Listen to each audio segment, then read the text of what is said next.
ம் இப்படியே வரட்டா? ஆ இப்படியே வரட்டான்னு கேட்கு. நீ எப்படி இருக்கியோ அப்படியே உள்ளவா. யாரும் எதுவும் சொல்ல மாட்டாங்களா?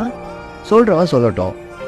எனக்கு தெரிஞ்சு இப்படி இருக்கவங்க தான் உள்ளே வரணும், அப்படி இருக்கவங்க தான் உள்ளே வரணும், ஏன் இல்லை இந்துஸ் மட்டும் தான் உள்ளே வரணும்னு எந்த சாமியும் சொன்னதில்லை.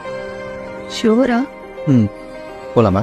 ಎಂತಾರಾ ಎಂತಾರಾ ನೀಯೇ ಎಂತಾರಾ ಯನ್ಮಾನಂ பூத்ததே தாரா கண்பூரா நீயே தான் தாரா கண்ணார காண்கிறேன் கூடா தண்ணீரை கூசிக்கொண்டே மெல்ல செல்லும் பிம்பங்கள் நீயாகிறாய் எதிரே என்னோடு காதல் வந்தே என்ன சொல்ல வெட்கங்கள் பேசுதே